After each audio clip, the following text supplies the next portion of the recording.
Content warning. Today's episode of Pop Culture covers topics that may be disturbing for some viewers or listeners. Viewer and listener discretion is advised. Hello, my lovely hummingbirds, and welcome back to another episode of Cafecito y Conversación here on Pop Culture. How's it going, everyone? Welcome. This is technically not the intro episode for Cafecito y Conversación. That's already up, and if you are listening on Spotify only, and you are so inclined to check it out on YouTube, please do so. If you are tuning in on La UB2B and you're so inclined to check it out, please do so as well. I'm not reposting that one. It is so weepy. And while I am not embarrassed of myself getting as emotional as I did for the introductory episode, just a little bit of a warning. Today's episode, which is what is endometriosis, is also quite on the weepy side, just because this is very difficult for me. Because I do have endometriosis, and I have had endometriosis for 20 plus years at this point. I am 1 in 10. Hello to all my other fellow endo warriors. Hello to all my endo allies. And to all that are curious and have recently heard about this very, very horrible condition, welcome as well. Now, if you saw an introduction, there is a content warning on the episode. While these episodes are not technically 18 plus, we do get very deep into a lot of the nitty gritty details about what this condition is. Before I forget, I do want to say happy Endometriosis Awareness Month as well. My lovely hummingbirds, before we get into just all of it, I don't know if you guys have seen or not. I don't know what your feeds look like on the internet, but I know that for me, at least, I have kept myself as informed as I possibly can to then bring it forward here on pop culture, mainly on makeup and motivation, when it comes to what's going on in Palestine, what's going on in Gaza, and pretty much everywhere that I can around the world, as far as women, reproductive health, and rights, and things of that nature.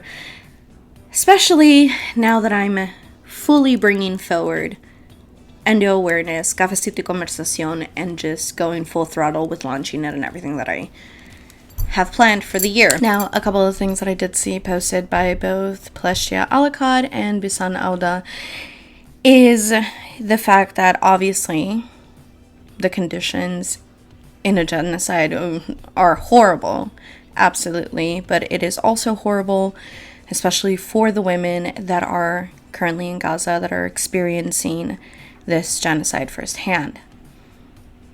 And from the numbers that I saw, it's about 690,000 women that do not have the necessary supplies for both menstruation and hygienic products.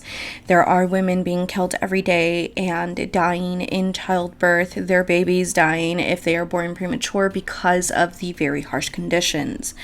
And if you are a hummingbird and you're listening and you're like, okay, Monroe, but what about all the women here that are Charlotte? Yes, very true.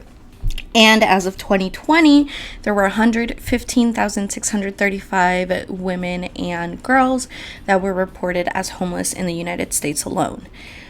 And that's not fucking good either. But the fact that there is 6 times that amount, roughly, in Gaza is very, very disheartening. And I can only imagine what those numbers run up to everywhere in the world. The reason, and I go more in depth in the introduction, so if you are inclined to watch it, go ahead and watch it. But at first, right, when I initially was going to record everything and do everything, and mind you, the video that you're going to see today of what is endometriosis was roughly like 2 years ago now. I'm in full Misty cosplay. I am still very weepy. I am not as composed and calm and cool and collected. And while it is pristine pop culture chaos, I just want to make sure that the delivery does not dilute the message in any way, and it doesn't, fuck up the impact of you receiving it. For me, this series specifically, Cafecito Conversación, is about so much more than just giving you guys the information. It's with the hopes that I can, in some way, provide change and make a lasting impact for other girls, for other women, for other people that have endometriosis and that have struggled for so long with this debilitating condition. And to say condition even sounds wrong because it's an illness, and I have so many thoughts of it not being considered a disability, considering everything that it impacts in a woman's life. But we're going to cover more on that on a separate episode. As the series progresses, I am going to get into not just the statistics of endometriosis, myths, things of that nature, but also the facts, the symptoms, how it can vary from person to person, the laws that exist around the condition, studies, things of that nature, as well as sharing with all of you resources.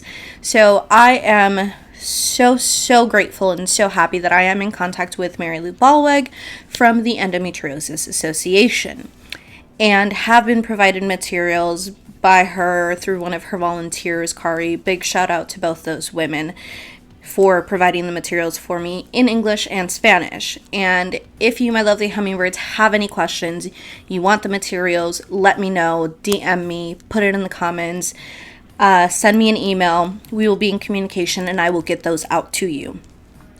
If you're like, okay, I will watch the series, I will, learn as we go, but if you're like, I can't do the week by week Monroe, then definitely hit me up and we will get that over to you. I have also, thankfully, and I was so mad that I got COVID. I was so mad that I got COVID in the beginning of the year, and I couldn't do the endo walk for the Endometriosis Association in the UK.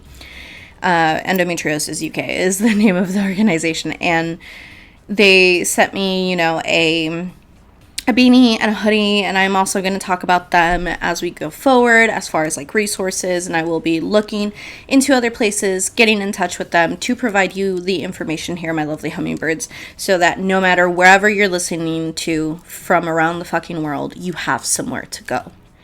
And not just the Endo Association here in the Midwest, but also other endo associations around the country if you are stateside. Now, that intro out of the way, happy Women's Month. While, yes, so much has been done, I feel like in the past few years, so much has also been undone when it comes to women's health, women's reproductive rights, women's rights as a whole, and I feel like we might have a long way to go, but as long as we all keep ourselves informed, we keep helping each other, we keep pushing for change, together we will be able to make lasting change for all of the women that have endometriosis, and specifically also addressing the disparities that exist with this condition when it comes to women of color and reporting endometriosis. And diagnosis is already from anywhere between 3 years to 10, which is absolutely ridiculous, and we're going to get into that more as we progress. But I hope this series helps. I hope it provides information, and I hope you join me along for the ride, my lovely hummingbirds. I love you all so much, and happy endometriosis awareness. I love you, and I'll catch y'all in the next one. Bye! How's it going, everyone? I am so fucking nervous right now, and I really wish there were just some way for me to get over this anxiety like that, because this is not an easy series for me. As you saw, my lovely hummingbirds, today's topic of conversation is, what is endometriosis? Endometriosis, I promise you, by the end of this series, by the end of this season, you're gonna hear that little jingle sing of endometriosis, and you're gonna be like, Monroe. Especially if you're out and for some reason of the universe you end up seeing it or hearing it, you're gonna hear me. You're gonna hear endometriosis. But my loquera aside. So why am I dressed as Misty from Pokemon as I'm about to give you this very important and slightly stressful information, as you saw in the little snippet at the beginning where I please asked for viewer discretion? And that is because this series of Cafecito y Conversación is going to cover a lot of difficult topics, especially since the main basis is going to be around endo, which is what we will be calling it further, just because saying endometriosis, sorry, my wig is like acting all crazy. Because endo comes with a lot of triggering aspects to just covering what the illness is and what goes on in the body because of it, to symptoms and side effects of living with endo. It is a difficult topic. It is a difficult thing to cover, and I hope you all will join me in just learning and going along this journey. The reason for Misty, not only does it offer, well, I hope it does, a little bit of just like chill out of like, okay, you know, we're talking about hard shit, but she's dressed as Misty, so we're still having a good time kind of vibe. Also, Cafecito y Conversación, I am going to be doing like palate cleansers and exercises in between and all that good shit, but for the brunt of what we're going to cover here,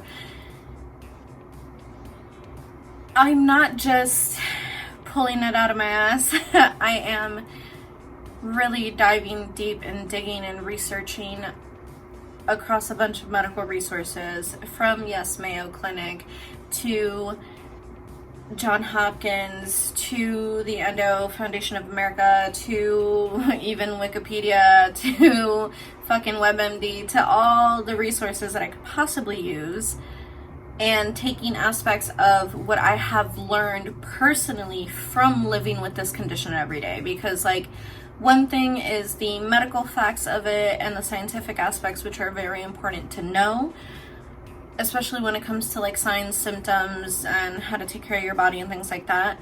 But also the me living with it every day is the things that doctors don't really get to see when you go for a checkup. It's the everyday. And the reason why like I got pushed even more to do this series is because endo is not officially considered, at least here in the US, a disability. Not considered one, which to me was absolutely baffling, considering I have had to drastically alter my life more than one occasion because of my health issues from this medical condition, that I'm like, personally, I'm like, it should, but we're gonna get into that in a little bit of a later episode. Besides the me of it and the daily stuff and the official medical sites and all that stuff, I'm also taking a lot of information to lay out a good process for how endo progresses in the body, especially if left unnoticed, through my own personal experience, which then involves me digging into my medical records from like 16 years ago and a little further. So I have officially been living with endometriosis since, I say, about 7. The reason that I say that is because I started experiencing a lot of the symptoms around that time, but it wasn't as aggressive as once I actually started getting hospitalized for it. But to kick us off, what is endometriosis? It is this. According to Mayo Clinic, this is the official definition of endo. The way that I describe endo is endometriosis is a chronic medical condition where endometrium grows outside of the uterus instead of like the typical lining that grows within the uterus. That is then the lining that sheds during a period, and like that's when women bleed, or anyone that is biologically born a female and still has the female reproductive system. When they bleed, that is the lining that sheds. Endometrium is not the same lining. It essentially mimics it, but instead of growing within, grows outside, and it grows, breaks down, and essentially when it breaks down, obviously it bleeds, but because it has nowhere to go, it then in turn causes a lot of the symptoms related to endo. Sometimes it can just like make its way. Other times, and more often than not, it doesn't, and it does require medical intervention. Endo is treatable, but there is no cure. So we're gonna get into some facts of endo now. So endometriosis is a hormone-dependent health condition. What does that mean? Well, oh, endo, you beautiful, beautiful queen. So it is estrogen dependent.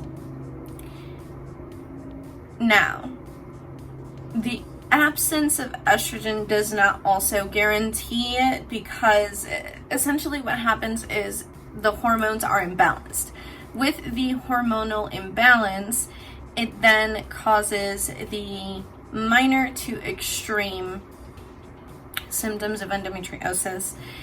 It causes the weight fluctuations, the mood swings, the irregular periods. It causes just so many things, as well as like change in body hair, change in other things like arousal, and causes a lot of issues as well with mental health, because there is an imbalance in the hormones.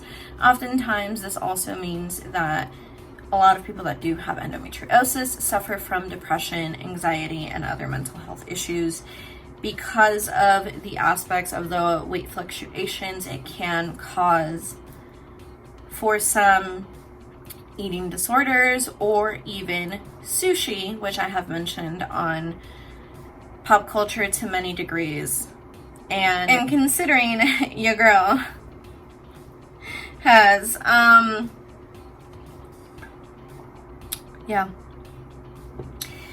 we're gonna go fact by fact here, okay?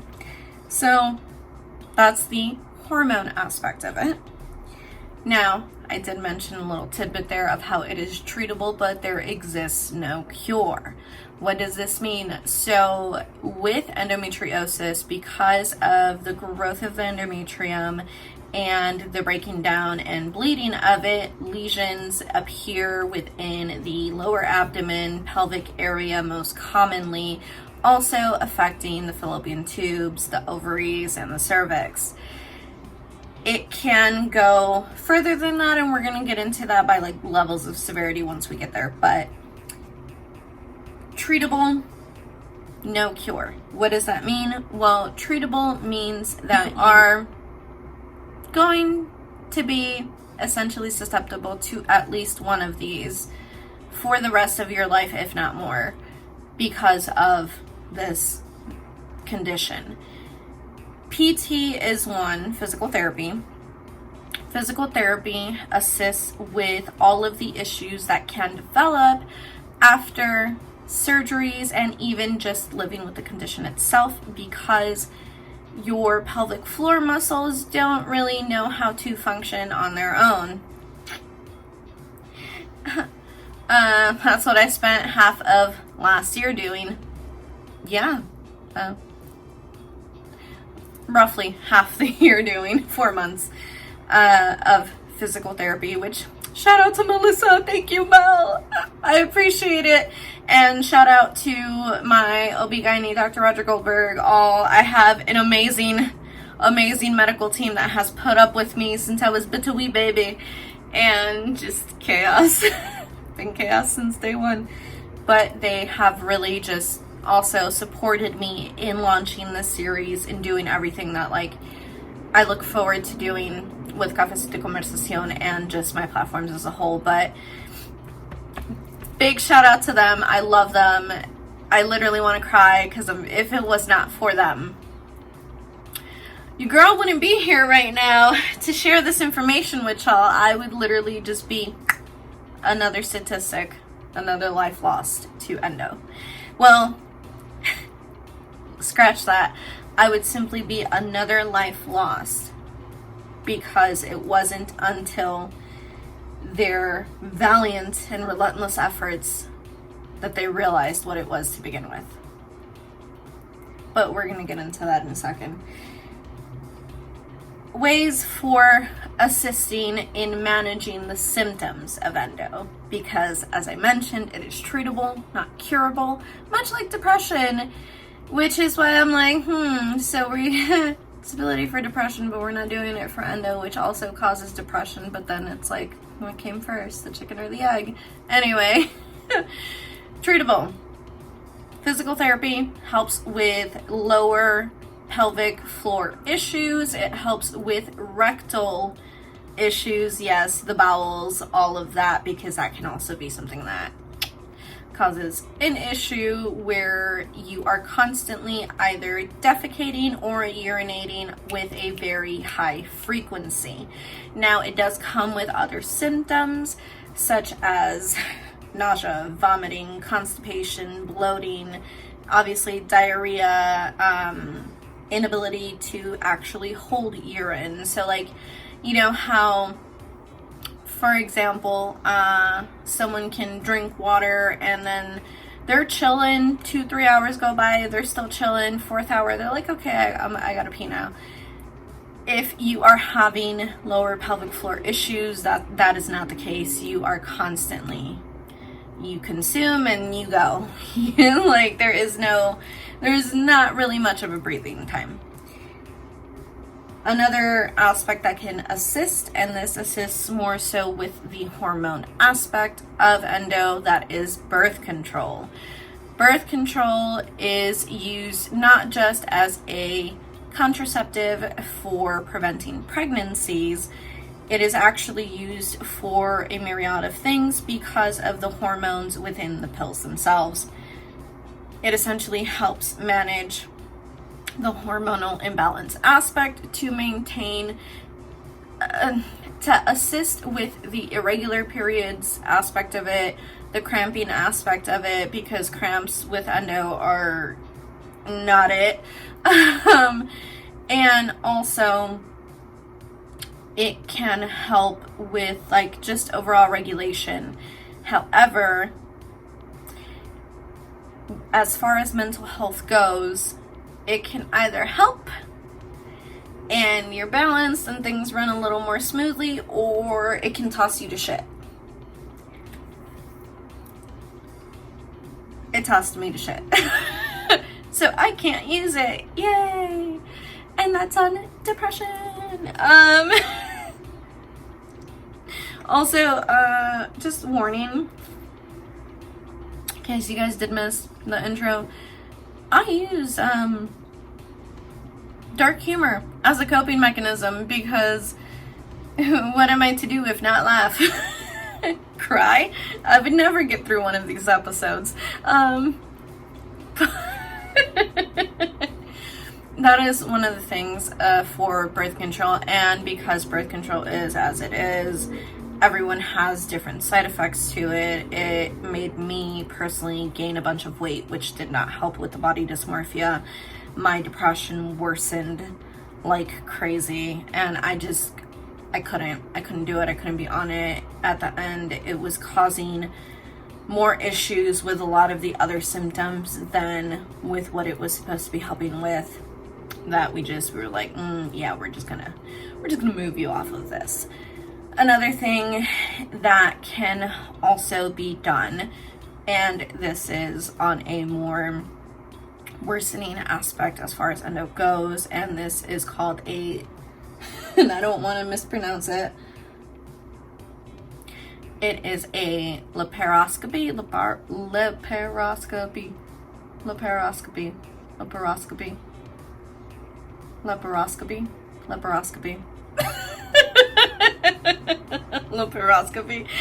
Yes, it is this. Essentially, they take a little camera, stick it up there. Yes, they stick it in through the vaginal cavity, and then it's the least invasive procedure that can be done to remove the lesions that are caused by endometriosis. It assists in removing endometrium as well as removing cysts that occur in the ovaries during endometriosis. Now, in this one, this is the bad boy I had done. And there were a lot of reasons why it got to this point. And now I'm gonna start hyperventilating. Give me 1 second. Okay, no, you know what? I'm not gonna clip it. I'm not gonna go off camera. We're gonna do a deep breathing together. Okay, ready? 1, 2, 3, 4.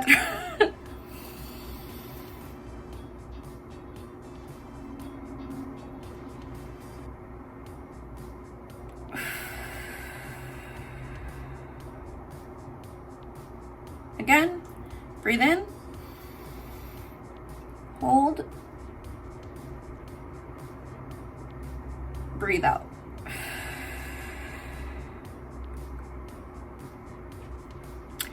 Awesome, yay. So much better. Really hope my medical team is so proud of me right now, including all of my psychologists and therapists that I've had across the years. Love y'all. But anyway, God. So this is the bad boy that I had. It is called a hysterectomy. A hysterectomy is essentially this, which is the total, it is the full and or total or partial removal of the female reproductive system. This includes everything from the ovaries to the uterus to the fallopian tubes to the cervix. Everything in there that helps you make a baby gets taken out. Because this is not a common thing, okay? This is not, I don't want to freak y'all out, my lovely hummingbirds, if like you just got diagnosed with endo and you're like, oh my God, they're gonna take out my whole womb. No, they're not. This was specifically done for me at a very young age because of how far along I was with the condition, plus where all the endometrium had localized, plus other factors, which included a very, very fucked up infection that I developed because of it, which is also symptoms, side effects, stuff like that. But it is a last resort measure. This is not commonly done. It is not often done. If this is the very first thing you're getting suggested, please get a second opinion, because there is no reversal to a hysterectomy. And I get very emotional about that because of just like my story. We're gonna get into that in a second, but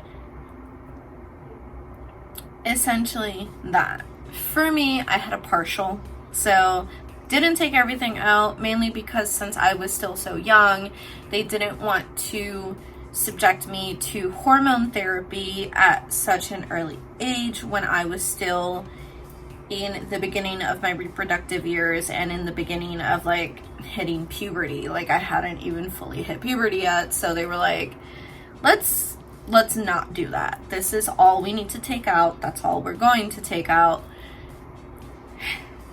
And even then, still.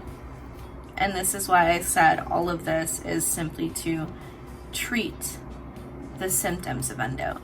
Did it help alleviate? It did, immensely, to some degree. Because I still deal with pain. I still have my ovaries, so I still deal with cramping and occasional cysts and a hard roll on that because I'm just like, you love me, buddy, let's get it together.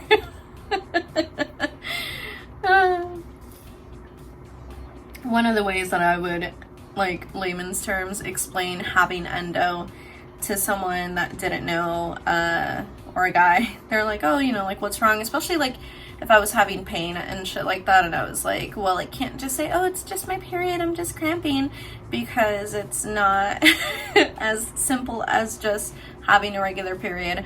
I was like, well, essentially, I have a chronic medical condition that is, my body hates me for being born a girl. It's great.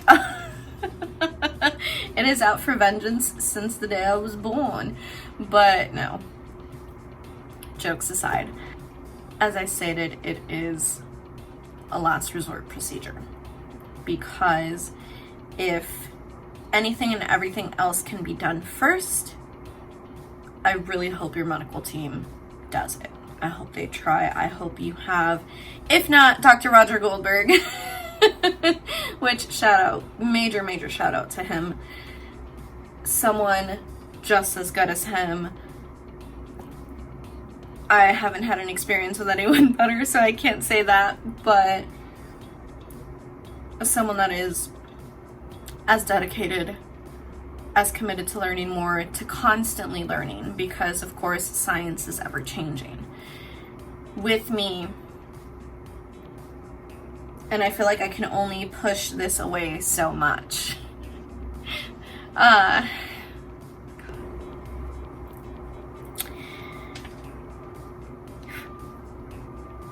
had to take a bit there, and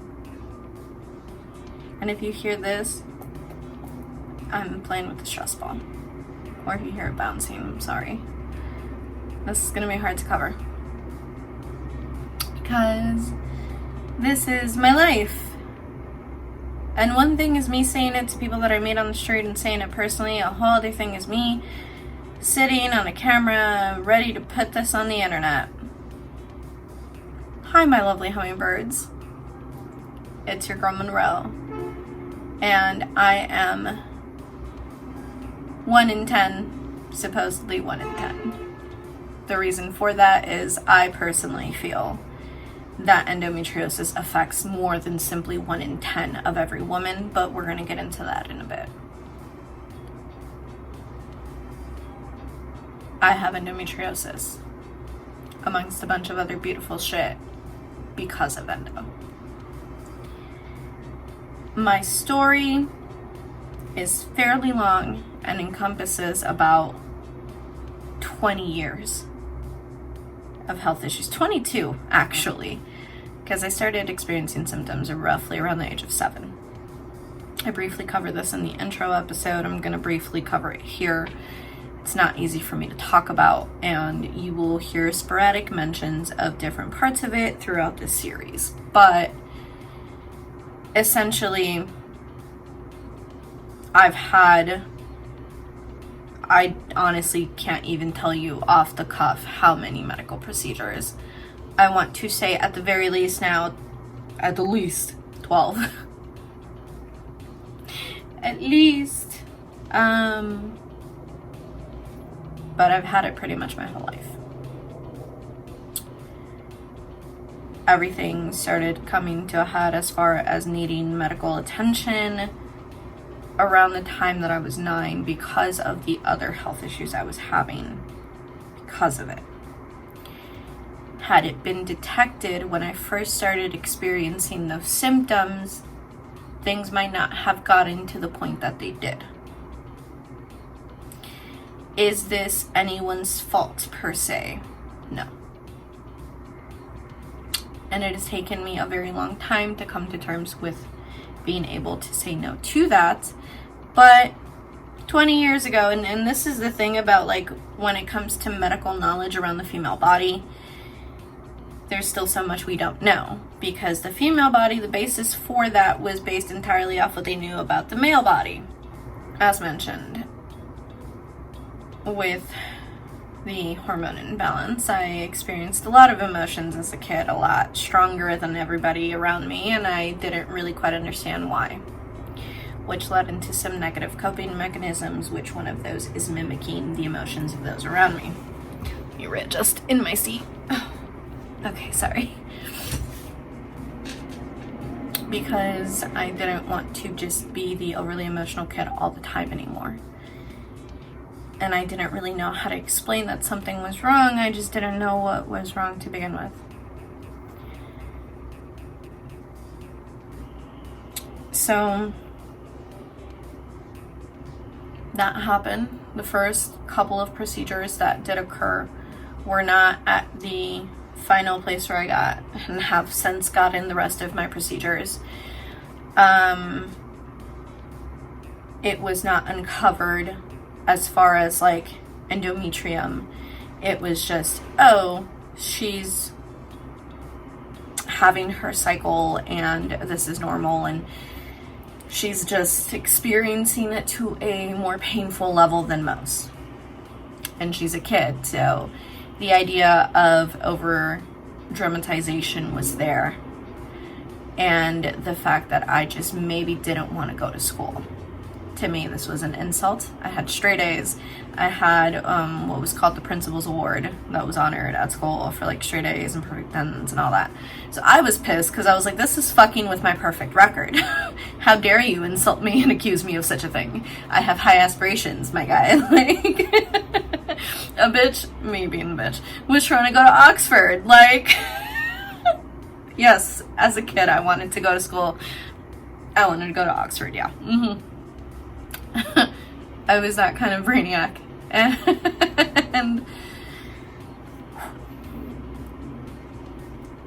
so I was offended. How dare you insult me? I know you have a whole doctorate and you are attending my health, but how dare you insult me?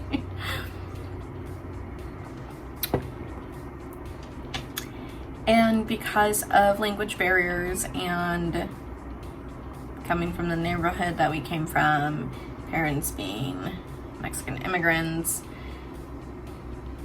translator was me. Been translating documents since the age of 3. I'm exaggerating slight on that, but maybe 4. But I had to be a translator. And if you're gonna say, well, didn't the hospital have medical staff that could translate on spot? No. Oftentimes, if there was someone there, they spoke Spanish because they were an employee there, but you know, you can't really pull the nurse that's attending to their patient or the person from this department attending to their clients just because you need a translator for the next hours of stay, right? And this is something that I think the medical system needs to work on, but we're going to touch on that later. But in case you're wondering why I seem a little more chill, I just cried, so I feel a little better. My contacts are a little poofed after that, but we'll pull through. After that, after some crazy incidents of leaving that hospital to then where I ended up doing everything else afterwards, we get there, and then a slew of medical procedures. And then I was okay roughly up until the time of like high school. And even that, it was a whole thing. I didn't want to be the poster child for endo. I wanted to have what I deemed normal life. My mindset was, I already lost my childhood. I at least want to try and be a normal teen. And I succeeded to a degree. A lot of people had no idea what was wrong with me. And then you know some like very dramatic K-drama type of fucking shit happened, and then it was like, oh, this bitch is not okay. But the reason why I almost hyperventilated for the hysterectomy aspect of it was because, you know, in school when they ask you, what do you want to be when you grow up? My answer was not immediately, I want to go study at Oxford and be an archaeologist. It was, I want to be my mom. Because, like, my dad busted his ass so she wouldn't have to work, and she was always at home with us. And, you know, she taught me how to do everything for the most part. But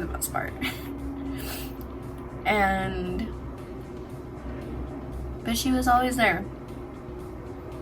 And I really do attribute a lot of the happy aspects of my youth to the fact that she was always there.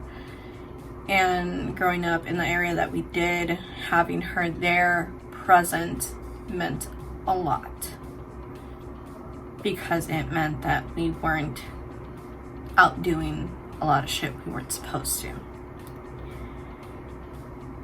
And I said that. Teacher was like, hell no, that's not a real job. And I was like, you go tell her that. And see if you get the same response, right? And then that's when I was like, I'm an archaeologist. During the full process of everything, towards the second to final surgery of that block of time,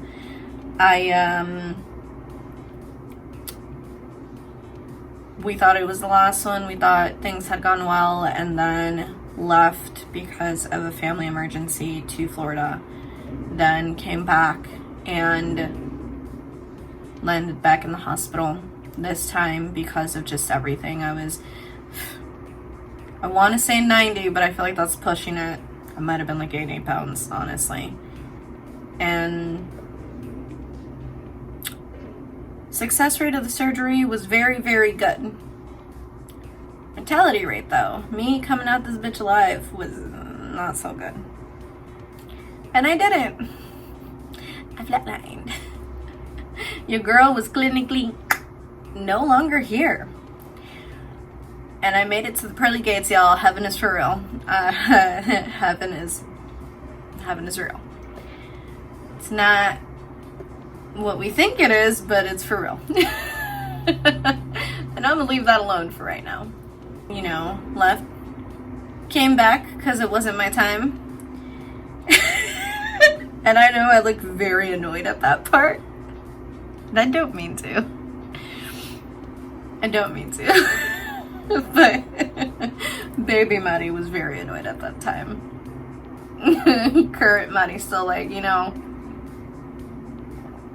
said I had to be down here and do this shit. I guess I'm doing it.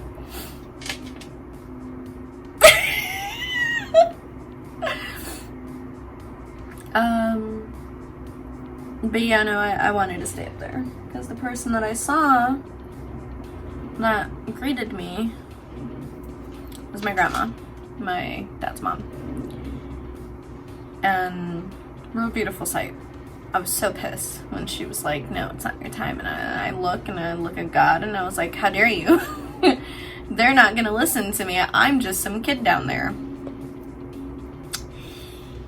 And real crazy how that whole experience went. But come back down as soon as I literally fall back into my body, because it felt like I slammed in that bitch. It felt like what I imagine a meteorite feels crashing into the crust of the earth. But anyway, that happens, and I wake up because I'm being paddled back to life, mind you.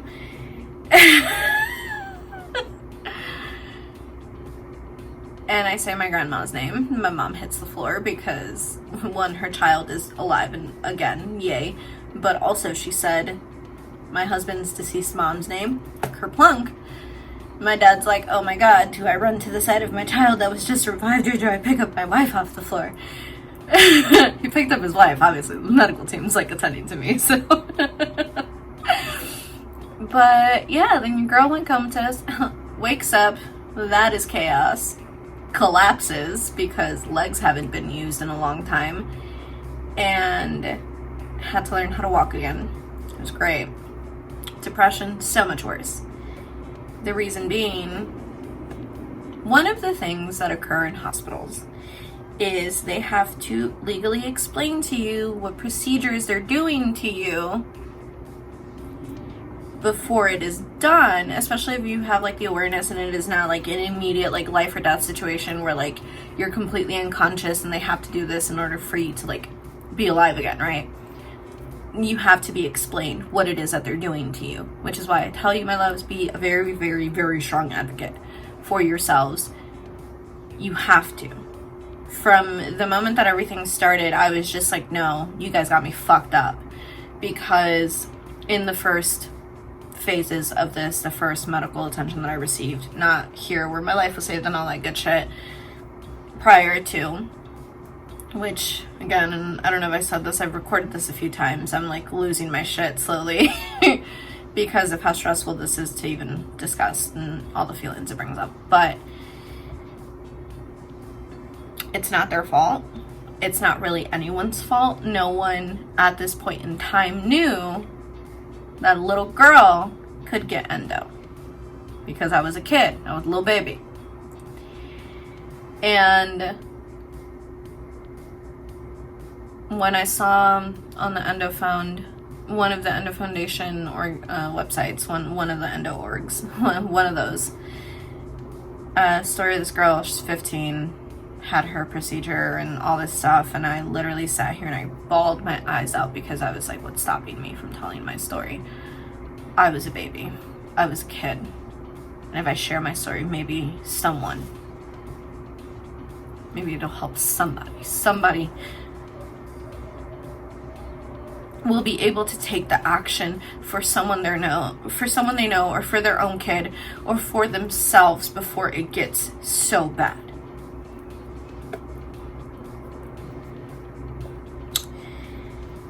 But the way that I described my level of pain, and oh my god, this is why The Fault in Our Stars made me cry when she said, I never said 10, like she never got to that level of pain. I always said 9. And they were like, what does your pain feel like? But the description of what I was feeling was so dramatic that they were like, that's a 9?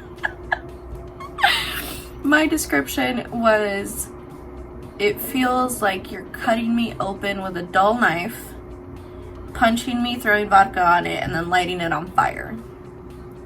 Very graphic. Doctors were also probably like, why does this 9, 10, 11, 12-year-old have such a graphic description of this pain? And, oh look, I have tissue here, yay! Anyway, they were going to explain, hey, this is what we're going to do, and I literally turned away, and I was like, and I did everything that I had to do, like, legal-wise, of me rejecting it, because I was like, if you tell me what it is you are going to do to my body, I know me, and I will say no. Don't tell me. Just do what you have to do to save my life. Which, because of the mortality rate and the fact that I was a minor, required signatures. And if you're wondering, yes, I had to sign my own life away. And there's reasons for that, but not the point. I guess I do have to say this. Essentially, my dad, being the head of the family, was like, no, I'm not signing my daughter away. It became a whole thing. Doctors were like, if you don't sign this, she's gonna die. If you take her home 3 months from now, she's gonna die anyway. And yeah. That's why in the latest episode of Makeup and Motivation last week, I was like, that was probably Make-A-Wish, and I should have asked for a trip to Paris. But it's fine. Squandered it. But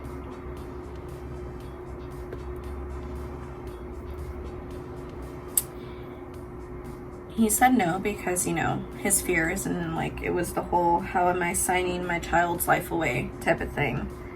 And that was sad. And I'm sitting there and I look at my beautiful, beautiful medical team and I'm like, get me a lawyer, essentially. None of this is verbatim. Mind you, all the recounts of the specifics of my story, little foggy because I was heavily medicated at the time. There were points that are more clear than others because, well, medication wasn't working as well, which still meant a lot of pain. I've taken a lot of painkillers throughout my life to also help manage with pain symptoms. Plus antibiotics and a slew of other medications to help with symptoms associated with endometriosis. Now, for this final surgery, they did a partial hysterectomy. But one of the things that had to be removed was the uterus. And for those of you that don't know, the uterus is where the baby grows. And after they said this, I looked real cool, calm, and collected. I cried a bit. Then I lost my shit. And I tried to, because I was like, oh my God, I'm never gonna get to have that. Granted, I'm an adult now, and I know there's many other methods and science has evolved and all that, but as a kid in that moment and all the medication and all the issues, I was just like, I know you just saved my life, but goodbye. Real dramatic, real awful, real, still feel bad. My bad, y'all. I'm so sorry. It was such a flash of an instant of a thought. And then fast forward to high school years, and I was like, I want to be a normal teen because fuck this. So I started doing a lot of extracurriculars, especially after like they had to wean me off the painkillers because they weren't necessary anymore, and a lot of those painkillers were very addictive, like Vicodin and a bunch of other ones. Also, because I have been exposed to so much medication, my body does not react normally to medication now. So me taking, for example, the recommended dose of Tylenol doesn't do shit for me. I'll still be in pain, is essentially what happens. In order to then cope, I did a lot of extracurriculars. I partook in pretty much every aspect of sushi. Until one very dramatic moment. And I'm really just trying to give y'all cliff notes of the greatest hits of my life with endometriosis.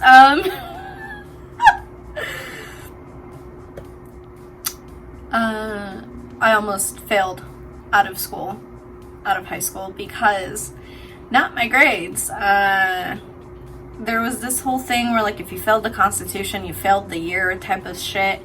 And because I had been absent so much my sophomore year, which is when I took it, my teacher at the time, when I took the test, I got 100. I got a perfect score on it, and he was like, you cheated. And I'm like, how the fuck did I? You were literally watching me the entire time. Like, how did I cheat? And he's like, no, you weren't in school, so there's no way you could have possibly known any of this. You cheated, blah, blah, blah. You have to go to summer school or you won't graduate. And I was like, and I'm, how dare you? How dare you? I was so pissed, but I was like, fuck you, fine, fuck it. I'll be in fucking summer school. I don't give a shit. Like, fuck you. I know the Constitution. Like, I know the preamble by heart. The audacity. I was so pissed. And we had this policy of like 4 tardies equals 1 unexcused absence, 4 unexcused absence equals 1 letter grade drop, blah, blah, blah, blah. And all these unexcused absences because there was just a mess of what happened as far as to how everything should have been handled, and it wasn't at the time with school. I was supposed to be getting my work sent to me, and that never happened. But it doesn't matter because I got put under and then didn't come out for like a month, so I lost my stress ball. I am stressed. So that happened. I did a dramatic return during, I don't know if it was a midterm or a final. Point is, I walked into the school very fucked up, very fresh out the hospital, there was a catheter in me. I essentially had a thing that was like draining fluid, blood from my body, because cysts are essentially, the cysts that grow during endo are blood-filled sacs of pus and blood and grossness and just human body sexiness over here. But yeah, that happened. And then, as I mentioned in the intro, I tried to my junior year and obviously didn't succeed. Still here, y'all. Crazy. Then, health issues being what they were, I get put on a bunch of SSRIs and all this stuff, and it became a big trial and error because since I do have endo and it is a hormone-based condition, is what I like to say, because it causes a hormonal imbalance. And if hormones are in balance, then all the chemicals up there also are not in balance. So SSRIs were fixing this, but fucking the rest of the hormones up. So it was just like every day, every other week. I was so drained. I was not well. It was definitely affecting my interpersonal relationships at the time. Still did very much into my adult years, plus all the trauma. So, just beautiful existence over here. Fast forward, college. And so happy I get to graduate, get to cross the stage in high school, right? Go to college, end up going to college for psychology.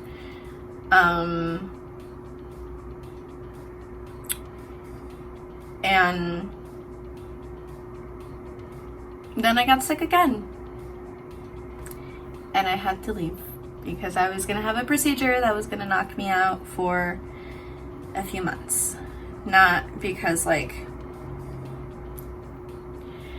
it's because of the procedure itself, recovery time, checkups, and everything else. So I had to leave school. And after that, I was cruising for a bit, still partaking in sushi, still doing a bunch of shit I should have been doing. And then, because I'm like, well, who knows when I'll go back to school, I have to get a job now. Get a couple. And then I'm like, okay, let me get an official job where I can potentially get insurance at some point. And then I have to leave that job because I couldn't physically handle the requirements that were required of me physically, and I got sick again. Then I was like, shit, I gotta go do something else, and I did. And I ended up there for about 8 years with a lot of issues all the time because I was constantly late because I was in pain, or I would have to call out because I was sick. And after a certain point, and I can see it from the manager perspective, right? This bitch is lying. Ain't no way. Was the mindset. Oh, but I've seen people that have all this other stuff and can make it into work. This is why I've emphasized before, it is not the Trauma Olympics. It is not the physical health. It is not the Disability Olympics. Like, everyone's bodies react differently. Everyone reacts differently. And of course, I was also just very chaotic at the time, so that didn't fucking help me. And the way that endo works, it really, and if you have endo and you can attest to it in the comments, when you get really good at hiding your symptoms so you can live a normal life for so many years, it really seems like when you go down, it happened from one day to the next. And sometimes it really does happen from one day to the next. And that happened to me. A lot. Because I could be fine and everything was good. And then I was down. And I was not well. And me living the life that I was living was not helping. It was definitely negatively impacting. But I wasn't at a space where I was ready to even mentally unpack everything I had to heal sufficiently to not be then fucking myself up. And then I got to that space where I was like, okay, time to heal, bitches. But by this point, mind you, as a person with a chronic illness, your immune system is already pre-exposed, it is weakened, all that not fun shit. And so I caught COVID more than once from customers at my place of employment, from each other at that point. Who knows how you get COVID, right? And I was like, it's time for me to leave. Within the same organization, went to a remote place.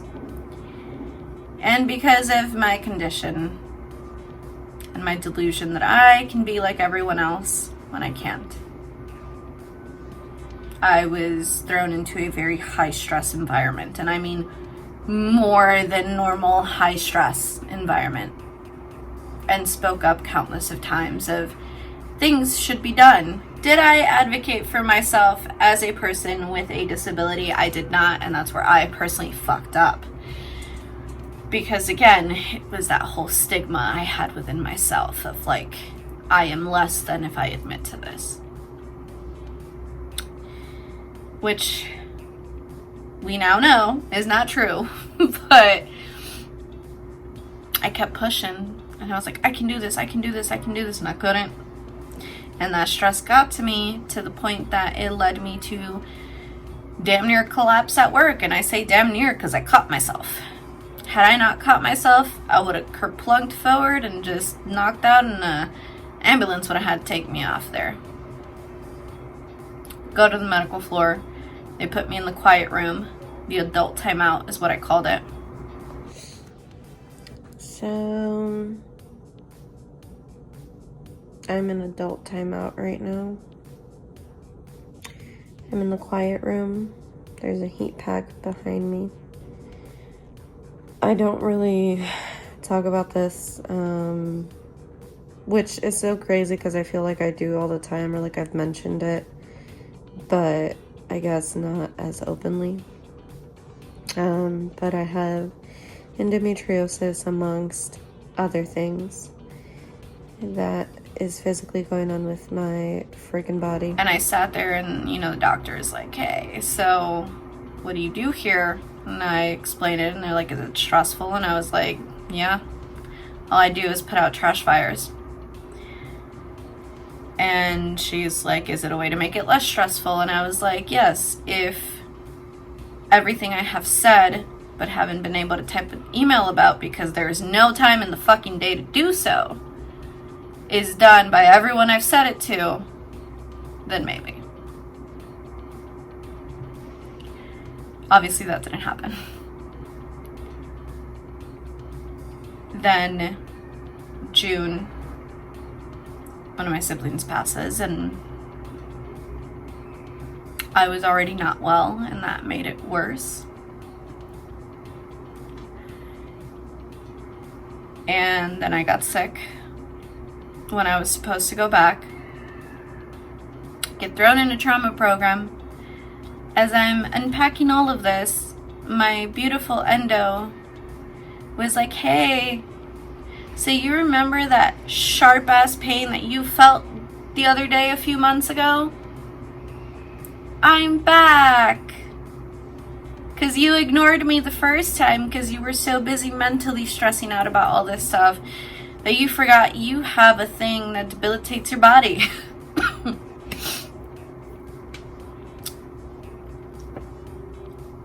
And so then I go for another procedure, and long story short, I got pseudo everything in there. So the body was like, hey, where's the baby? And I'm like, hey, we can't make one of those.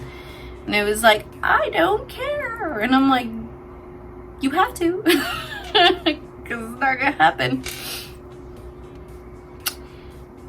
And after trauma program, I then had to go to PT finally. After so many years. And it was rough. Oh, was it rough. Did my body wonders. I'm so happy. I'm so grateful. Thank you, Mel. But my medical team across the board, as far as mental health to physical health, were like, well, it's your health or your job. Do you want to go back to this job or do you want to die? It sounds dramatic, but essentially I was neglecting my health so far to the point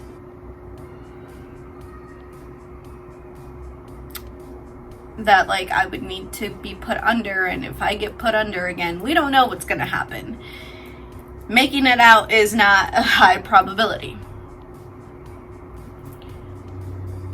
That is my endo story. Cliff notes to the most recent. It took me a really long time to look at myself in the mirror and be like, hey, maybe we should sit down right now. Because look at your distension. Distension is endobelly. Endobelly is what appears to be severe bloating that happens mainly on the lower abdomen area. That is not just simply bloating. It is inflammation of the lower abdomen area, muscles in that area, organs, all that good shit, inflamed, push out, and it can be very minimal to having you look out in these streets like you're 4 months pregnant, which is like such a haha of the universe. I was like, wow. Doing wonders for the mental. And I was like, okay, let me sit down, let me chill out, let me not stress so much. Living with endo every day is not easy because it is an everyday thing. Granted, food-wise, I've always been pretty decent about it.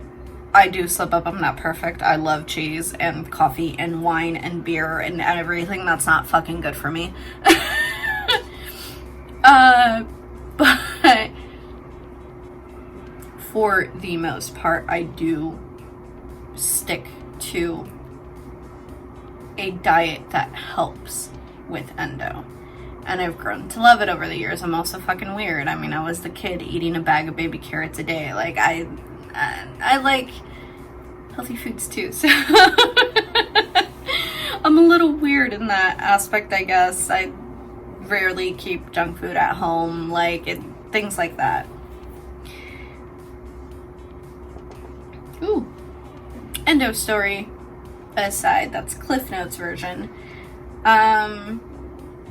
Affects 1 in 10 women, supposedly. Why the supposedly? Well, because I think it affects more. I, in my life growing up with endo, have come across, and I don't mean like in groups that are specified for endo, nor the sites, nor things like that, nor outreach. No, I mean just like in my regular day-to-day. I personally know more women with endo.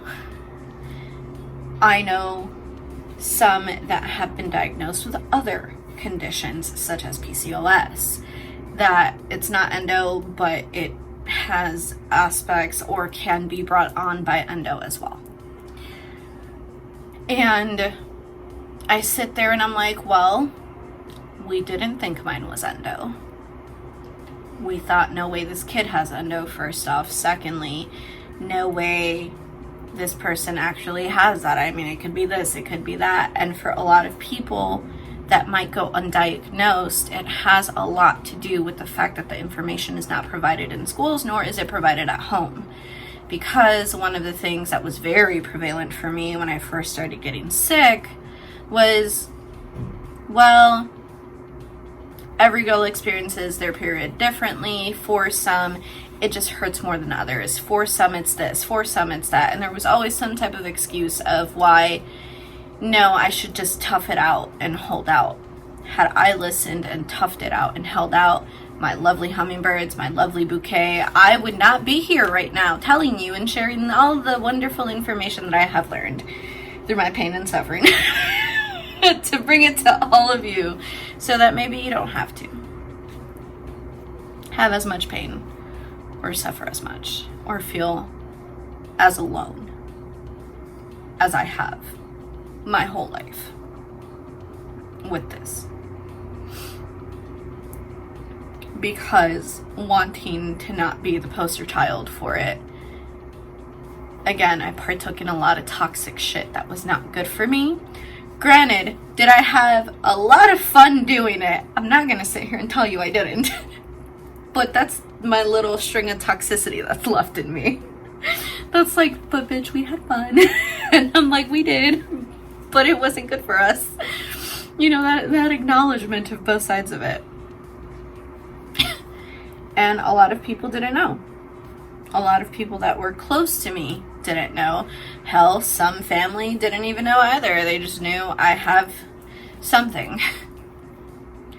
One of my friends that's very close to me, they definitely didn't know. And when they read this book of like endo that this person wrote, she was like, I didn't know you were in pain like that. And I was like, yeah. And honestly, I bawled my fucking eyes out, because it was like that acknowledgement that also floored me. And I was like, damn. And then, you know, when bitch got touted, I was like, I almost fell asleep during the first one. And they're like, you know, rip tats hurt. Why are you not hurting? And I'm over here like, I'm in pain every day. I mean, it has done wonders for my pain tolerance. Still has the trauma, but apart from that, that's also a very negative downside as far as symptoms go, and we're going to get into that in a second. But I think it's more than 1 in 10. We're going to go on the 1 in 10 in a separate episode. Not considered a disability, I partially touched upon this as well, because it is considered treatable, then it is considered not sufficient for disability. Also, a lot of issues that involve women are not considered disability, and I don't know how I feel about that. And I mean like biological female born, okay, because not everyone that has a female reproductive system considers themselves a woman. So just saying, happy Pride. No, but in all seriousness, it's not. And I don't know the full verdict yet of everything going on with that for me personally, but I did apply. Hello. Sorry about that. I want to cry some more. But yeah, so I submitted my application for it, and I know that the probability of me actually getting it for endo is going to be damn near impossible. It breaks my heart that is the case, because I haven't been able to, since I left work essentially, right? It's been a year without employment. It's been rough, to say the least. And the reason I'm being so vulnerable with you guys like this, for all my other endo warriors, you are not alone. And I know when the employment market right now is trash, the work market is trash, the reason I was so stoked when the job that I had was remote was because I could do it. Because even if I was having a shitty health day where I couldn't really move much, I could sit at that fucking keyboard and type, right? And when it comes to other jobs that, like, especially retail work and like other places like that, they require physical work, which is the reason I had to leave one of my retail jobs in the beginning. I physically couldn't do it. And a lot of my life, I wasn't able to cite the reasons I was actually leaving places because I was so scared to admit that something was wrong with me. Because I didn't want anything to be wrong with me. I didn't want to have health issues like that. I didn't want to be seen as, you can't do this, when the reality, even if the reality is I can't do this, I was like, I'll be damned if you tell me what I can or can't do. How dare you, Endo? Endometriosis, fuck you.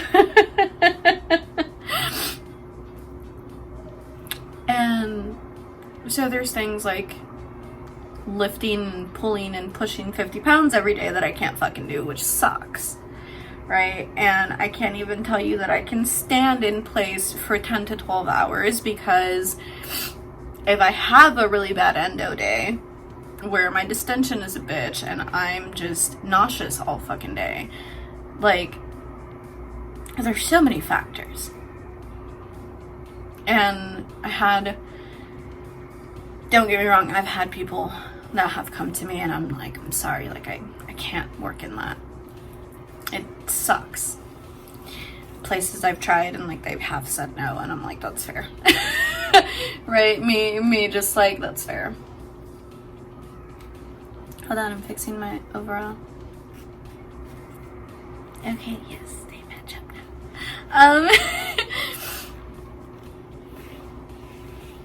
And I sat here and I had to be very vulnerable with one of the people that came forward with my friends, and I was like, I don't want to promise you that I can, and then a week goes by and I have to be out the full week because I'm not well.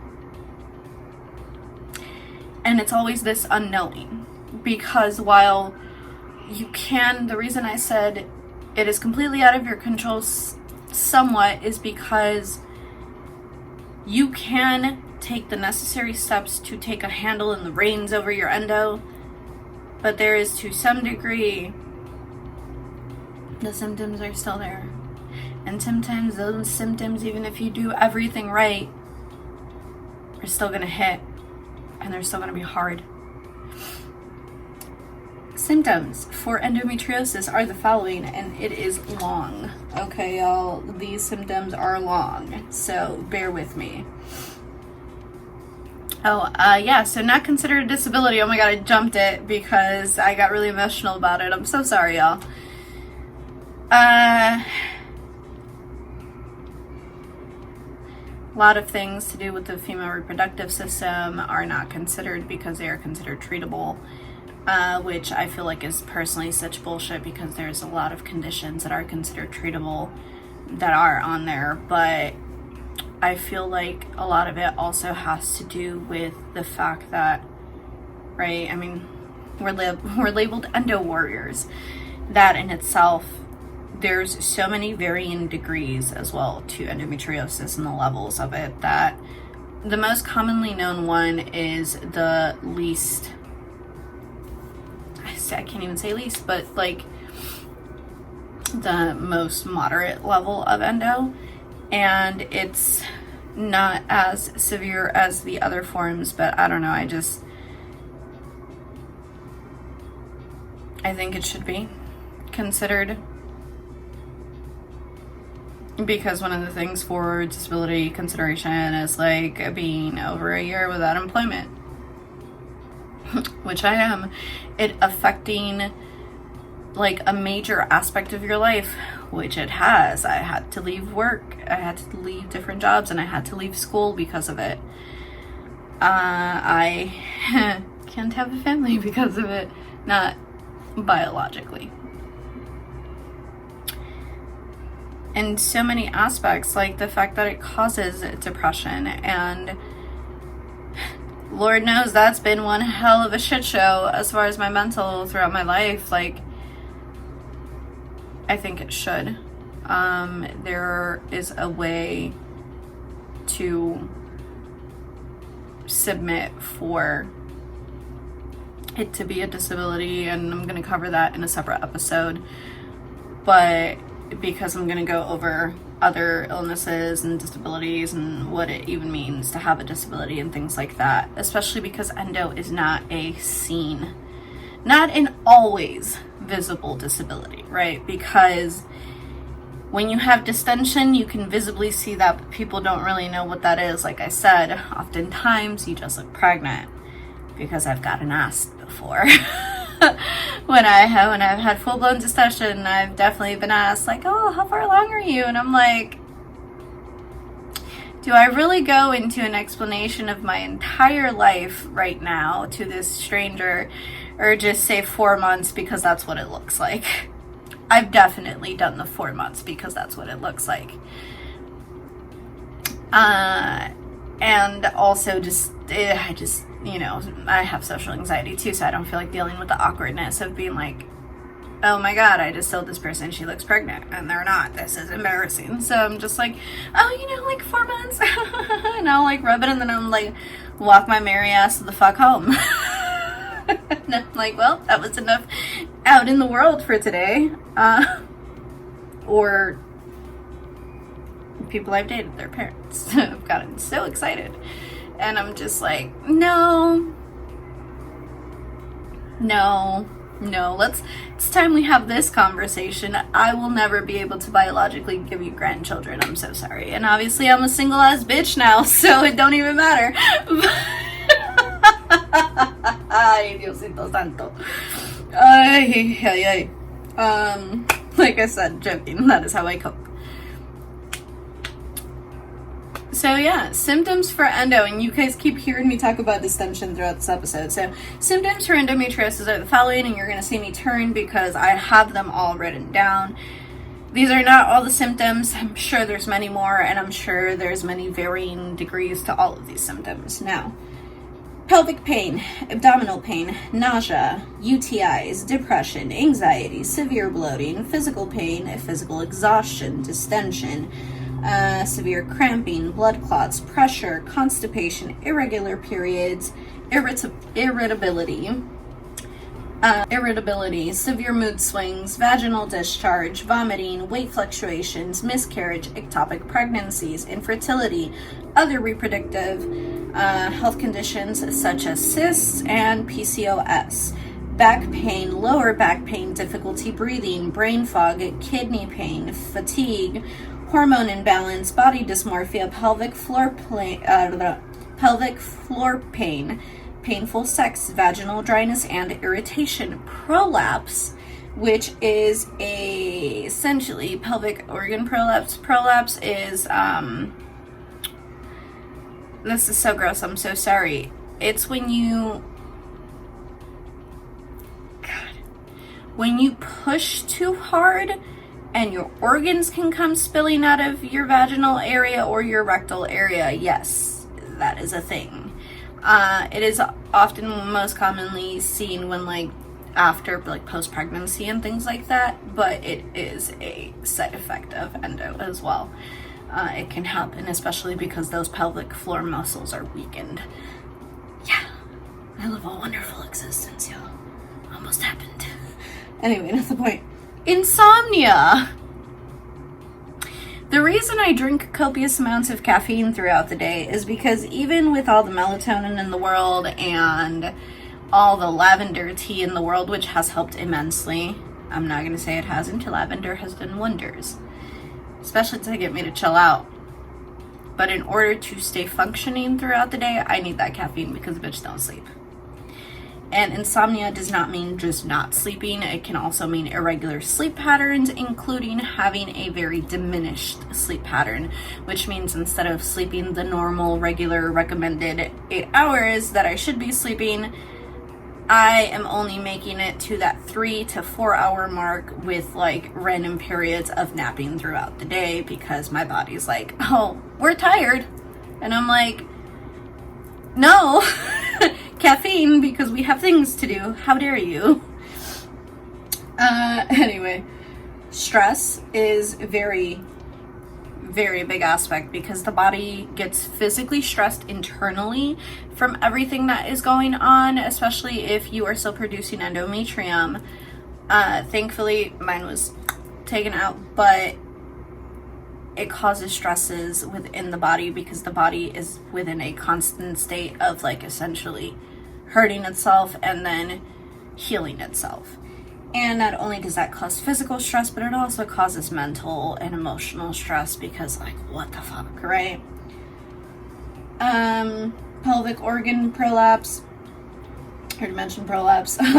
Lack of and or overeating because of the symptoms of endo. So if you are feeling very bloated, very heavy, one of the things that can happen is you don't eat. That plus nausea and you're already puking, it's really hard to maintain a like schedule. And like for a lot of people, and like I'm at the point where like I will force myself to eat because I'm like, no, I know I haven't had food and we need to fucking eat because ain't no way I'm taking anything if I'm not on an empty stomach. That's not healthy. We know this. I don't recommend that for everybody. Please listen to your medical health care professionals. I'm just providing some information in case you haven't gotten all of it yet. But I definitely, right, will like push myself, and there's times where I just can't.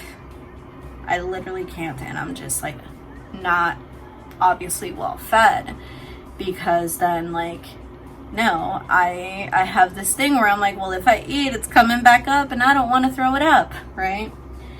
Then overeating due to feelings of emptiness within the abdomen area where like the bloating finally goes away and everything, and then you just start oof, which can make it a very dangerous environment and very easy to develop an eating disorder because you are already operating in the sense of not eating to then binging.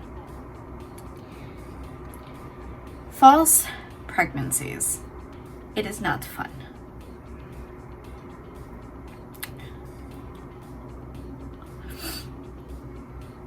It is not fun because even though your girl knows there's no uterus in there, you feel it. You feel like there's something in there. You feel like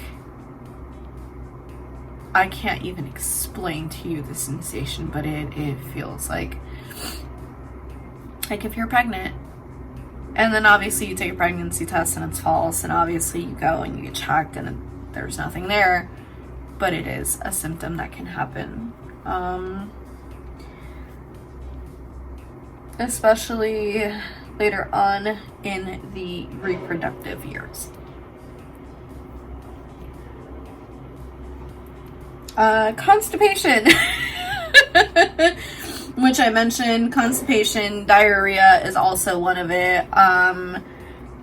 Also heartburn, acid reflux, anything to do with gastrointestinal issues, very common as well. I promise you I was not lactose intolerant until all of my endo fully started developing. There is also sushi, as I mentioned, because of different mental health aspects that come with endo. And pH levels, there is a change in the acidity of the vaginal fluid, especially because as a person with endometriosis, you are more pre-exposed to certain medical conditions. Change in odor is also very prevalent, especially under the influence of medication. So one of the things, my lovely hummingbirds, and I know it's not easy being a woman, it's not easy being a girl, it's not easy being a person with a biological female reproductive system.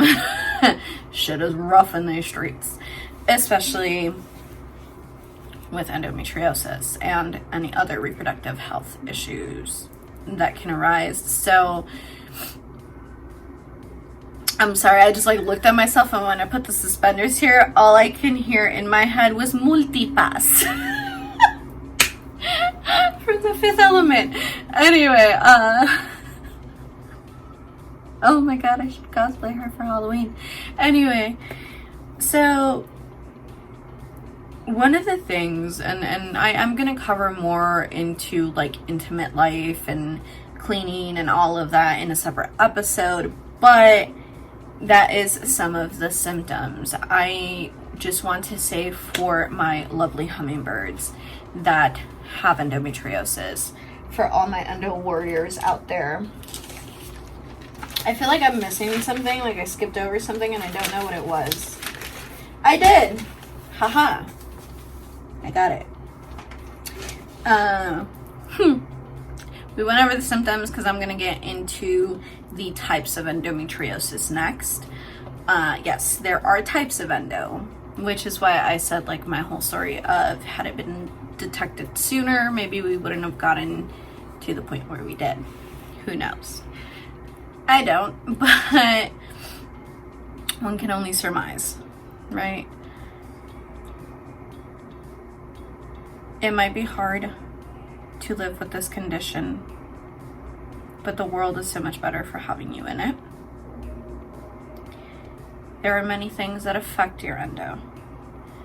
Not everything I share with you here is going to be a direct correlation to everything that you might experience yourselves or whoever you know that has endometriosis.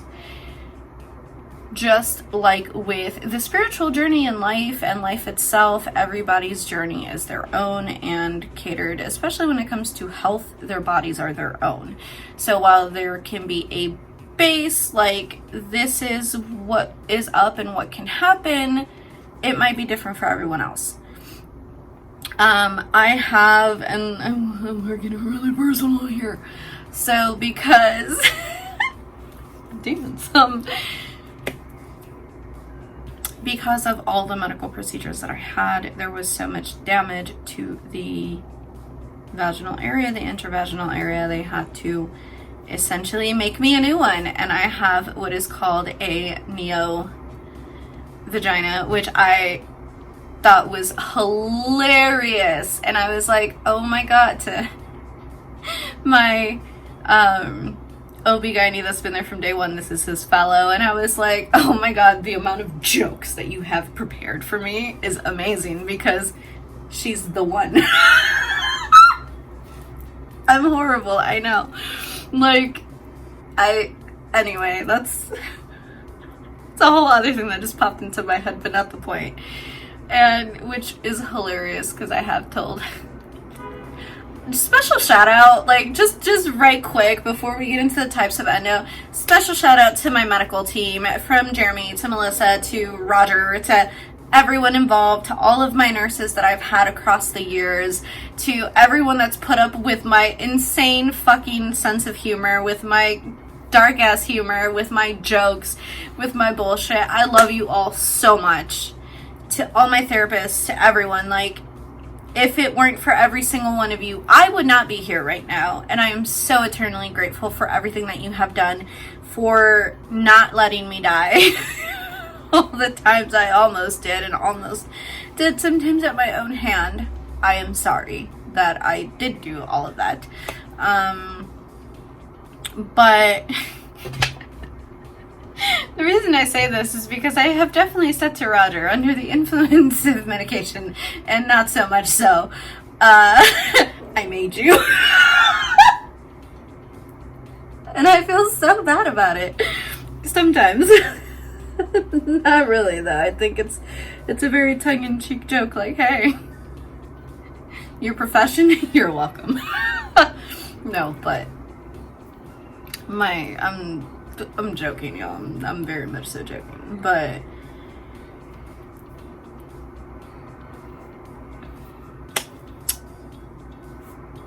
It is their constant love and care and support. And I don't mean just love for me as a person, but love for what they do in their professions, and love of really wanting to make a difference and help people, that has driven me to the point of finally fucking listening to the universe and doing what they told me I should be doing since a very young age. But I was like, nah, fuck that. I want to go rock and roll and party hard and be a chaotic little ball of mess. Fuck the consequences was the mindset at the time. That, and I was slowly myself, because I was like, well, if you won't let me do it dramatically, I will do it slowly. And then I was like, ooh, maybe I just shouldn't be doing that at all and helping other people not do it. But thank you, everyone. Thank you, everyone, because you have always supported me. Not just from, hey, it's your hourly pill check at like 2 in the morning in the hospital. And also for listening to all of my crazy stories as a kid and listening to my random facts and my terrible dad jokes. Yes, I was a little girl with dad jokes. Like, thank you for listening to my obsession with every show I've ever been obsessed with, every book I was ever obsessed with, okay, because reading has been everything to me. And thank you for getting me Deathly Hallows, even though I was like, I should have gotten a trip to Paris. Thank you for doing that for me, getting it to me, doing me a mini birthday celebration.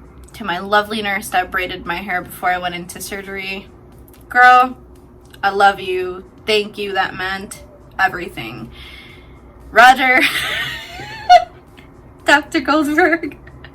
Because I was going to be like, you're so disrespectful to them. He and I be on a first name basis often. It's been a minute since I've seen him with such frequency, but recently saw him and he's so sweet to me. He's so sweet. Would he prefer I be a yogi on a beach somewhere and just chill out for the rest of my life and enjoy a peaceful, calm life so that I don't stress my body out? Hell yeah, but here we are. He knows his patient. Thank you. And I'm getting really, I don't want to cry. Everyone that helped out this little girl.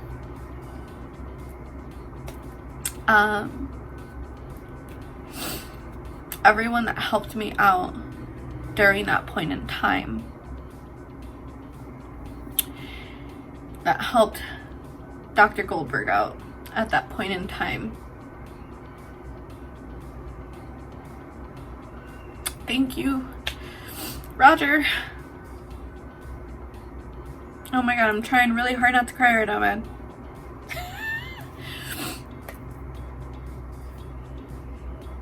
I know you probably did not expect me sitting here in full Misty cosplay. I know you probably also are not whatsoever surprised by this, because you're like, yeah, that tracks. But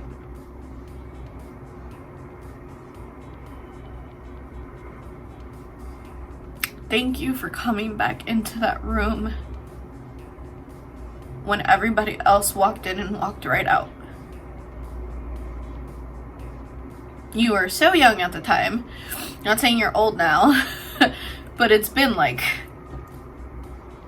almost 20 years from our first interaction to now, and I just want to say thank you. Because if it weren't for you listening to the little girl that laid in that bed explaining to you all of her issues and all of her pain, and you sticking by every step of the way and bringing in everyone that you did, and everyone that came in sticking by, I wouldn't be alive right now. You have changed, I'm certain, not just my life, but many lives in the process, and I am so grateful that you exist. And I'm so grateful and so lucky and so blessed every day that you are my doctor, and that everyone that is on his medical team is part of his medical team, and I have gotten to interact with all of you across the years. I'm so grateful, because I wouldn't be able to sit here and then share my story and hopefully then in turn help other little girls that might not know, or families of those little girls, or people themselves that might suffer with this, that might not know what's up as far as endo. It might give them a chance. So thank you for giving me a chance to give them a chance. I'm eternally grateful. And I'm so sorry for all the times that I almost took myself out of this world, because I was so scared to admit to any of this, to live with any of this. And you know, depression's a bitch, so. But thank you. And thank you to everyone in my trauma program that taught me all the tools that y'all did so that I can sit through this series and even talk about it.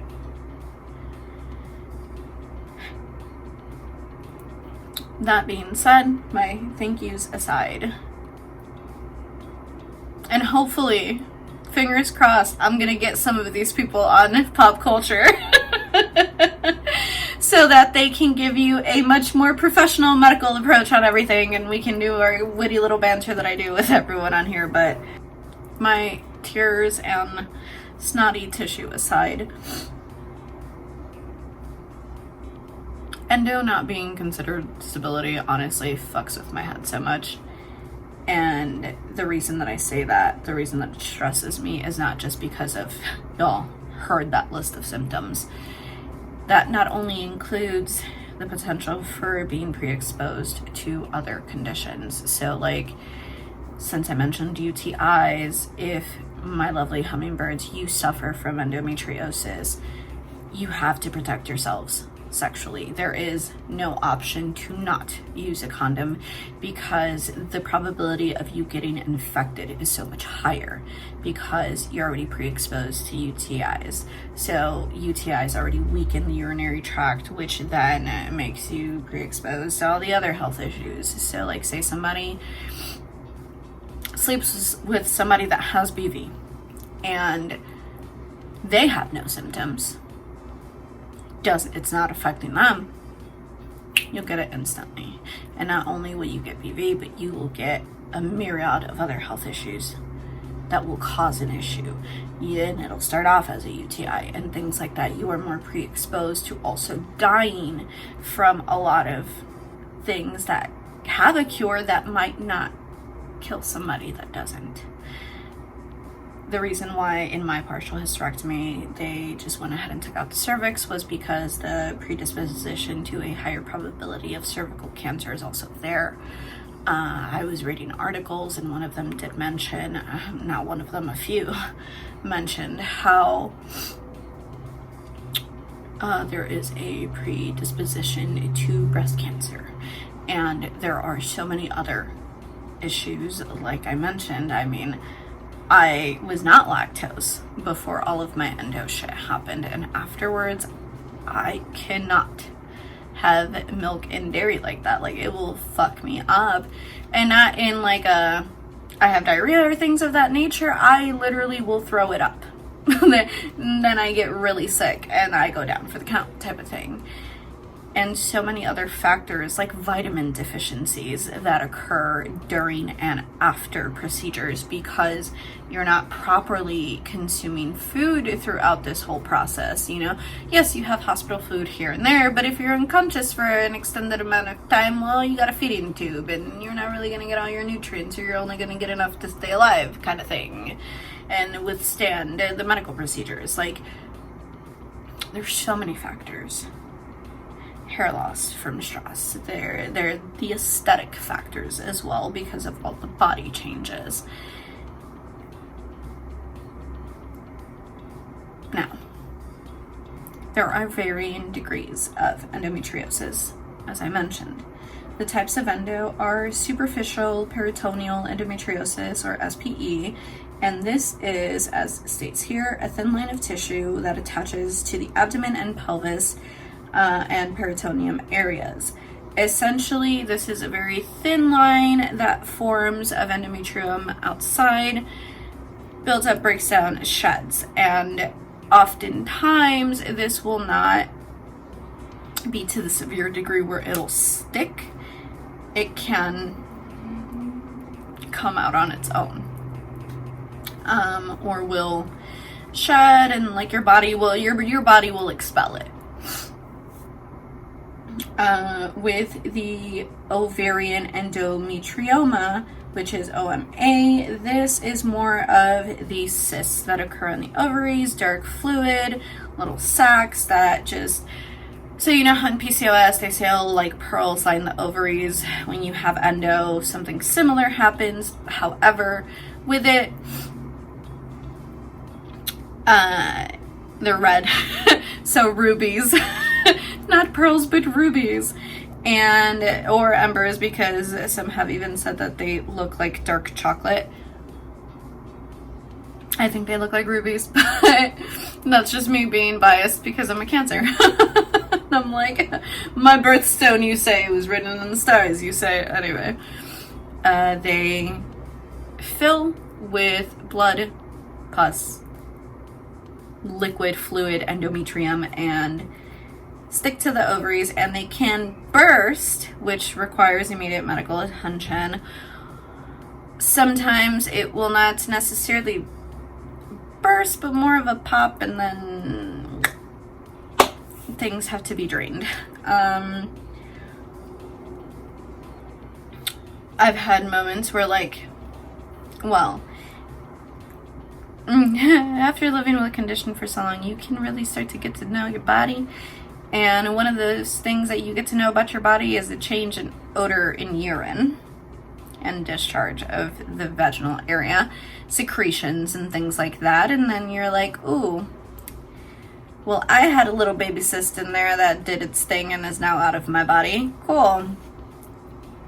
The body is a interesting place. Human body is an interesting place. And then we have deep infiltrating endometriosis. And yes, the acronym for this is DIE. I don't know how I feel about that. But deep infiltrating endometriosis has 2 levels.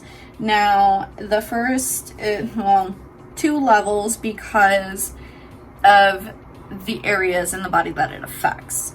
Now, it affects the organs within and outside of the pelvic cavity, ovaries, rectum, bladder, bowels, scar tissue, and it can even stick the organs in place, which is like extra pelvic something. And basically, because the endometrium is growing, it'll just like, and that's when they gotta go in there and start snipping and cutting and just taking shit out. Now, with the extra pelvic aspect of it, the DIE2, it affects also the lungs, pleura, kidneys, and the bladder as well. Now, there is another form. It's not endo, but it is endo's evil cousin, and can oftentimes also be present during endometriosis. It is called adenomyosis. Yes, I know, all these words. It affects the abdomen wall and uterus muscles. So like the endometrium lining that happens on the outside, this one goes on the inside and fucks you up that way. It is the evil cousin because oftentimes it might not, it can go a long time without it being detected. And we're going to cover more later on of like different things of like what else can it be when it comes to endo, because the reason why I feel and has been seen across the board that like endometriosis goes unnoticed for a really long time is because the symptoms mimic so many other things, and until it gets to the point, sadly, of deep infiltrating endometriosis, which like I personally went from the least level of severity to the most fucked up level of severity. It wasn't until I was in that stage that it was like, ah, shit, we got to start taking things out, right? Had it gotten noticed sooner, maybe that might not have been the case again. I don't know.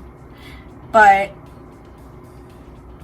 to me, like, while these are the different types of endometriosis, the way that I see it is the different levels of severity. I think that, you know, superficial peritoneal is simply that it is the beginning stages, and if it is caught that early on, cool, you know, we can start doing all the other aspects that I've had to do after the fact, which is like looking into the birth control and the medications and all this stuff, and really just getting the body within balance to make things more manageable so that a hysterectomy or a laparoscopy is not required at the ulna stage, which is the variant endometrioma that is going to potentially require, at the very least, a laparoscopy. Depending to the severity, it can require partial hysterectomy and a removal of the ovaries. With deep infiltrating, well, they had to go in there and take shit out. Luckily, I do still have my ovaries, and that is what causes a lot of the symptoms and effects and all that good shit that I have going on now in my life. Plus, the body does as it does, and like I mentioned, it body was like, yes, everything is fine, and I'm like, no, you do not have all the organs you think you do, and I'm gonna need you to get it together. Because we can't be giving you that. But overall, to all my lovely endo warriors out there, first off, thank you for coming to my Cafecito y Conversación conversation about endometriosis. I'm so appreciative. I know I didn't really drink a lot of the Disa respect over here. I know I didn't really drink a lot of cafecito on today's episode. I do have my mug here, but I was just reeling with all the emotions of everything that I forgot.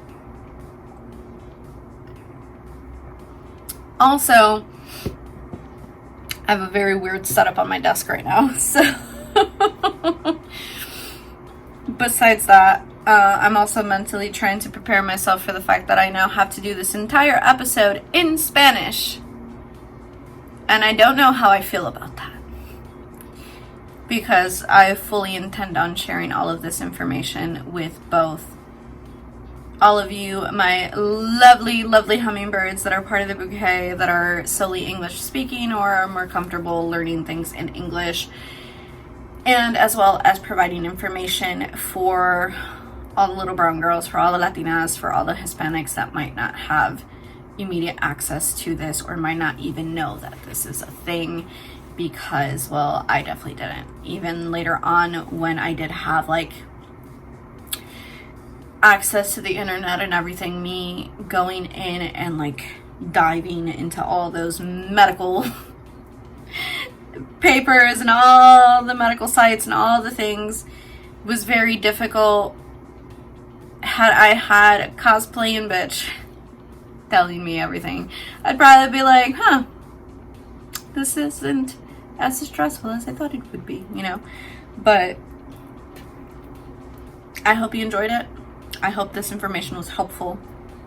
I hope you stick around with me for future episodes of Cafecito y Conversación, where we're going to go more into detail about different aspects of everything. We're going to break down some of the symptoms a bit more. We're going to go into all the exercises that I've learned in physical therapy and in my trauma program as well, and things like that, of really what it's like to live with endometriosis every day. We're going to do palette cleansers. One of the like upcoming palette cleansers is going to be like my hair journey with my curls and things like that, just to keep things a little livened up, especially for me. As I mentioned, it's not easy recording this, but we got that going on. And more than anything, I hope it helps. And whether you have endo or a different condition such as PCOS or just ovarian cystine of some type or whatever it might be as far as reproductive conditions, I hope that you learn some things of how to manage some of these symptoms, because a lot of the symptoms intertwine with one another and are very similar, which is why they will check for everything. And we are also going to go over just general health things such as sex ed. Yeah, I'm going to give y'all a sex ed course, babies.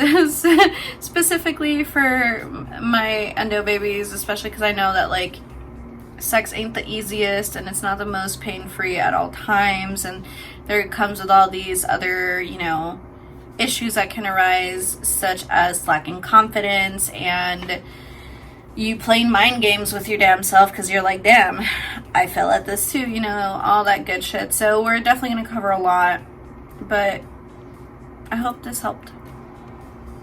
I hope somebody out there could help from this. And if you feel comfortable, in the comments, if you have endo yourselves, throw a yellow ribbon in the chat if you are an ally of endo or are in love with someone that has it or are, you know, related to someone with endo. Throw a heart up in the chat. And if you have lost someone that had endo, throw a sunflower in the chat. Drop your emojis down there. Let me know what you guys think of the episode. Let me know if you have any questions, if there's anything you want me to cover for this series. Go ahead, ask away, let me know. I love y'all so, so much, my lovely hummingbirds. Welcome to the bouquet. As always, les mando mucha paz, muchos besos, y les recuerdo que miren hacia la luna, sending you much peace, many kisses, and reminding you to always look up at the moon. I love y'all all so much. I will catch y'all next week for our very first lower abdomen exercise. It's gonna be super simple, super easy to do. I hope you guys enjoy it, and I love y'all. Have a beautiful rest of your day. To all my endo warriors, you're not alone. I am here. It's gonna be okay. You are a strong ass bitch. Stronger than you know, and this world is so much better with you in it. Don't give up hope. Things might never be perfect, but they do get better. Believe me. I love you. Thank you so much. I'll catch y'all in the next one. Bye!